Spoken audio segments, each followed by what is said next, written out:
Welcome back guys to Ultimate Spider-Man issue 65, that is what we're going to be reviewing today, and if you remember in the previous issue, we kind of closed off that Gwen Stacy death kind of saga a little bit. Obviously this is like the epilogue to that with Peter struggling to find out like what to do next, whether he wants to continue being Spider-Man, because if you remember in the previous issue, he did say that he was quitting Spider-Man, he was basically just giving up, because Spider-Man is pretty much the subject of all his chaos. Like everything that's bad about his life comes from Spider-Man, or so he thinks anyway, but also a lot of good comes from that, and that's something that he's got to realise. Now before I say any more, I just want to get into the issue because I have quite a lot to say about this issue in terms of the Ultimate Spider-Man series as a whole, so I just want to get into that first. So guys, let's just kick off this issue and let's get into it. Alright, so the issue's kicking off and we're joining these guys in detention, and we actually get a little bit of a story of how they got into detention. But first I want to talk about this issue as a whole. If you remember about 10 issues ago, I said that as we go on, the Ultimate Spider-Man series tends to drop a little bit in quality, like in terms of interest and storytelling. And what I mean by that is that there is so many Ultimate Spider-Man issues, like there is 160 issues. So obviously the writers such as Brian Michael Bendis are eventually going to run out of ideas. This is really difficult to put across in words, like like in my head I'm like thinking about it right, but to say it on like video is like I can't get my point across.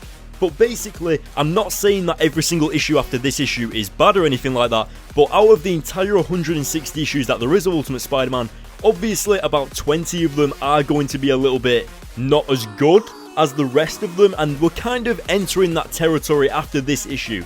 I mean, even Brian Michael Bendis addresses this in the next issue, so when I review the next issue, you will see Brian Michael Bendis in the comic talk about how he doesn't know what he's kind of writing about. And to be honest, I think that's actually what makes the Ultimate Spider-Man series what it is, because if there wasn't any bad issues, then you wouldn't appreciate the good issues. And when I think about the Ultimate Spider-Man series, I think about the good issues, I think about the bad issues, and it's like an entire family. Like, you can't have the good issues without the bad ones, so it's just like, you appreciate them all, but you understand they aren't as good as the good ones, if you get what I mean. I'm talking myself into like really twisty things here, but basically what I'm saying is the comics are definitely still good and they're still awesome, but compared to what we've seen already, they aren't that good. And don't worry, they become awesome again around issue 80-ish, so really it's only like 10 issues that are a little bit random, and then after that they get like the rhythm going again and it becomes awesome again. And one of my favourite sagas is the Clone Saga in this Ultimate Spider-Man series. It sends shivers down my spine just thinking about it. I cannot wait.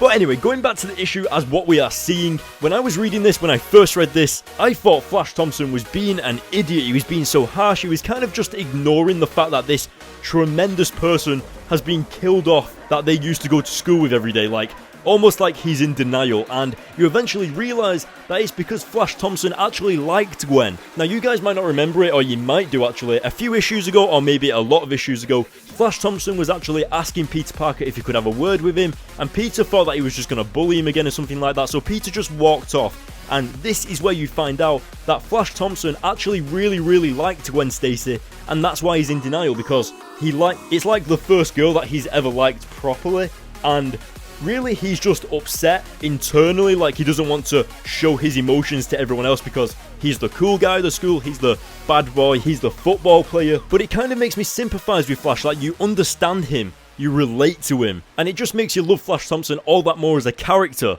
You've also probably noticed that throughout the issue, Peter has not said a word, or at least he's hardly said anything anyway, and that's because he's pretty much just done with everything. Like, he's had everything taken away from him, Uncle Ben, Eddie Brock, Gwen Stacy, he's had Mary Jane thrown off a bridge, and he's just tired of it all. But I think one of the best parts of the comic is what Peter actually says when he does open his mouth, and talking about how Flash Thompson is genuinely a bad person. When they're younger, they're bullies, the people that kind of think they're the best person in the world. Whilst they're in school, they get praised for doing bad stuff, and then when they grow up, they still do those bad stuff, but next time it's with a gun. And Peter's seen a hell of a lot of that because he's Spider-Man. Now obviously, I don't actually think Flash Thompson is a bad guy, he's just like a young kid in it, but Peter has had a hell of a lot more life experience in the real world than anybody else surrounding him. So in a way, Peter is necessarily right, but I think his words just have meaning because we know that he's Spider-Man, we know where he's coming from. Now, as you saw back there, Mary Jane actually almost outed him as Spider-Man, and I think that was just one of those in-the-moment situations, because they're all a little bit on edge right now. Gwen Stacy's just died, and they're in detention, they're not exactly allowed to be doing anything, And actually, I don't know whether I mentioned a favourite part of the comic earlier, but this coming up right now is my favourite part of the comic by far. It's this conversation between Peter Parker and Mary Jane. It just shows how much Peter truly blames himself and puts the weight of the world on his shoulders.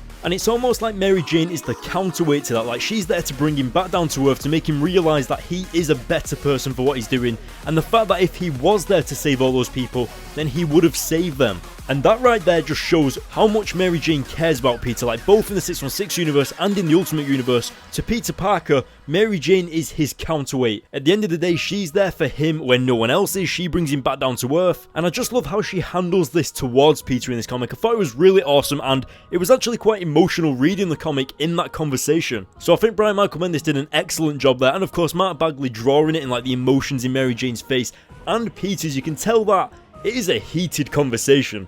Now, in all honesty, this is like the perfect time for like a crime to pop up, because this gives Peter an outlet for his anger. It gives him a chance to see that he can make a difference, and of course he uses that to let out a little bit of anger and kind of change these criminals' lives. Like, he doesn't just beat them to a pulp, he kind of makes them take a step back at life and give them a second chance. But something that I really noticed was when this person hugged him, it seemed like, if you look at Peter Parker's face, it was like a wake-up call to say that he does make a difference. And I'm not sure whether he's ready to accept that. Like, when he goes back up on the building and he's like, "Sorry, Gwen," I think that's just like him not wanting to accept that he does make a difference. And it'll be interesting to review what he comes across in the future of the Ultimate Spider-Man comics within like the next few issues, still dealing with the death of Gwen Stacy. But guys, that is the end of the issue. What did you think? Let me know in the comment section below. Now, as for the next issue, it's actually really interesting, because Wolverine comes into it and the X-Men come into it as well, but there's a little bit of a twist. It's necessarily not about Gwen or anything like that. It's not about Peter.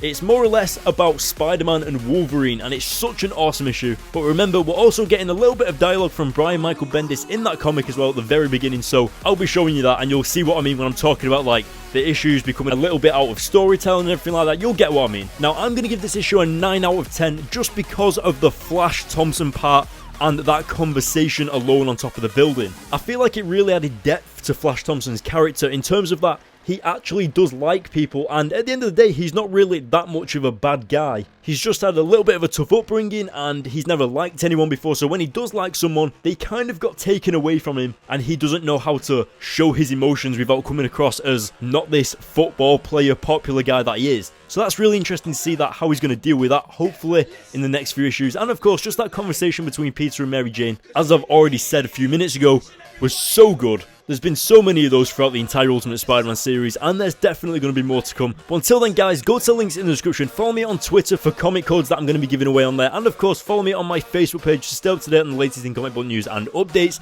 And if you want, follow me on Instagram to see my pictures of comic books and stuff like that. It's pretty awesome. Now, as for my YouTube channel, guys, hit the subscribe button for more, hit the like button, and I'll see you all next time.